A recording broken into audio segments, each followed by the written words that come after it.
સદગુરુ દેવ કી જય. પાનબાઈ વસનને વઢે ની કાંઈ ગંગા સતી આમ બોલ્યા તમે વર્તો વસનની માય.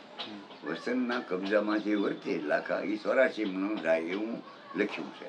84 કોઈ એવી 84 એવી કઈ ગામ નથી, પણ 84 લાખ યોનીમાં રહેવું પડશે એમ, એની કરતા બરોબર છે. આપણે પાણી હતું ને એને ફ્રીજમાં મૂક્યું ને બાટલી ભરી, હવે એ ફ્રીજમાં બરફ જામી ગયો હોય ને તમે મારો પરસાડો ફોડી નાખો પણ એ નીકળશે નહીં.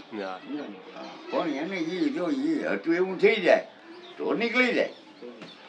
પાણી તો છે થાળીમાં નાખો થાળી જેવું થઈ જાય, બાટલી જેવું થઈ જાય લીટર હોય તો. પણ એ આ હાથે કરીને હલવાનો છે, આકાર એનો છોડી દે બરફનો આકાર તો બાટલીમાં લેવું ગમે મેલ નીકળી જાય. આકારમાં નિરાકાર હતો. અને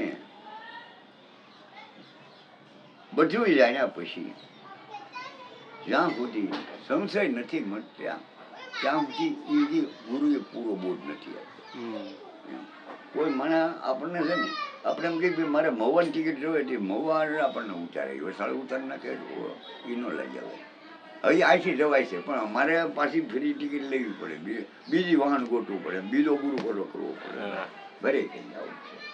અને કોઈને કાંઈ કહેવા જેવું નથી. હા, અમુક ગુરુ આશ્રમ સારું કરે છે, જ્ઞાન સારું નથી કરતા. હા, અને કપડાં બદલાવે પણ પૈસા લેવા હતું, પૈસા લેવા દાટાઓને હાંસવે. હા, એને માટે હમણાં થાય. હા, અને એને વખાણવાલા છે, એને વખાણવાલા દાટા બીડિયામાં આવી જાય એટલે બગડી. ભગવાનના ગુણ ગાવાથી કઈ જાણ થાય, પણ અત્યારે ભજન ગાય એના ફજ્જા લેવાય નહીં. જો ભગવાનને ગાવાના ફજ્જા. એટલે પછી ઘણાને મેં એવું સાંભળ્યું છે કે અમુક સમયે ધ્યાન કરે ને એટલે એને નાદ સંભળાય, આમ ધ્વનિ કંઈક અવાજ આવતો હોય એવું સંભળાય. એ તરત જ સંભળાય. ગુરુ વસ્તુ એવી છે ને કે તમે જે જોઈ તરત બતાવે એ જ ગુરુ છે એમ. આપણે કોઈ કે બરું મારે ભવિષ્ય જ્ઞાન શીખવું છે, ભૂતકાળનું જ્ઞાન, ભવિષ્યકાળનું જ્ઞાન, વર્તમાન કાળનું જ્ઞાન. કે મારે ઓલા માણસો આવ્યા છે એ સૂર્ય આ દેહમાં આવવાના છે તો એ ચાકી હજી છે ને ગામમાં નીકળ્યા છે, અથવા કહેવાય અઢળો સાલ પૂગી ગયા છે. અઢળો સાલ એટલે તમે જો ઓલામાં આવતા હો તો 4 રસ્તે આવ્યા છે, પણ દેહમાં આવતા હોય તો તારાપુર પૂગ્યા છે. કે ભાઈ અત્યારે એ અહીંયા આવી ગયા છે. હા, તો એને ફોન કરતો કે અમે આવી ગયા એમ, અને કે અમે નીકળી છીએ. આપણે કહીએ એમ એને કહેવાનું હોય.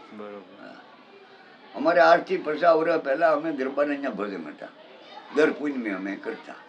તે 12 જણા તે 12 મહિને આવે એટલે ભજન તો કરવા ત્યારે મને ગ્રુપ જોવે, મારા ગુરુ ભાઈઓ બધા આવે ને મારા ગુરુ મળે. હવે એ એસટીમાં તે આવતા પાલિતાણા ડાટા પાલિતાણા તે એ થઈએ 15 રૂપિયા હાલીને આવે. એ હળવળ વાલી કે તે એ 100 વાગ્યે હાંજના આવતી. કે શાળાનો દિવસ તે મોડું થઈ ગયું ને આવ્યા નહીં. તેથી મોટરસાઇકલ કોઈ પાસે નહીં, વાડી થોડે થયા કે આવશે. પછી મને મારા ગુરુભાઈ દેહા ભગત હતા એને પૂછ્યું બાપુ અત્યારે ક્યાં છે? મેં કે બત્તી આમ કરી તો હમણાં દેખાય. એટલે 100 વાગે દિવસ નહીં જાય, 1 કલાક અંદર થઈ ગયેલું કે આમ બજારે આમ બત્તી કરી ત્યાં ઉતારો હોય પાછળ ત્યાંની કે આમ અમારા ગુરુ મારે ગયેલા હાથ બા બત્તી કરજો, આ બાવળિયામાં હુરતું નથી, બત્તી કરી તો આગળ દેખાય બાપુ.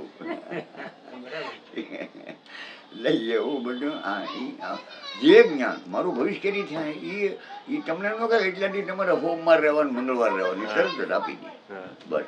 પણ એની આજ્ઞા પ્રમાણે કરવું જોઈએ, અધિકાર વિના જેને તેને અપાય. ધ્વનિનું તો ઘણાની પાસે મેં જોયું કે હું બેહું એટલે મને અવાજ આમ ભમરાય જેવો તો આવે છે બધાને, મારા શિષ્યોને બધાને લાગી જાય છે. અને જેવી પ્રાણની લાડે એવો અવાજ આવશે. હા, જેવી પ્રાણની લાડે. તું તો સમજદાર છો કે ભાઈ એક બંસરી પાવો છે, એમાં મશીનરી કઈ નથી, પોલું છે, તો એ સેલું મીઠું મીઠું વાગે, આની પણ ઘેરું વાગે, વરસાદે ઘોઘરું વાગે, હાવ મોવે એમ હું એ થાય એ પ્રાણની લંબાઈ ઉપર આધાર. જેમ લાંબો છે એમ પાતળો થઈ જાય ને. હા હા આ હા પંખો છે આમ આગળ જાય એમ પાતળો થતો જાય. એટલે પાતળો હોય. હવે આ તારમાં જેમ તણાય એમ તીખો વાગે, હા જેમ ઢીલો એમ ઘરો વાગે. હા એમ આવી રીતે તારમાં તાણ ઉપર આધાર છે, આમાં લંબાઈ ઉપર આધાર છે.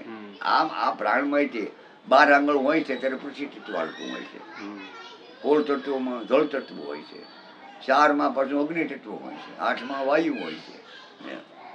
અને એમાં ભૂતકાળનું જ્ઞાન પછી વર્તમાન કાળનું જ્ઞાન અમારા માણસો એ ક્યાં છે, કઈ દે છે. આગળના વિડીયો જોવા માટે આ ચેનલને આ રીતે સબસ્ક્રાઈબ કરો અને બેલ આઇકન પર દબાવો.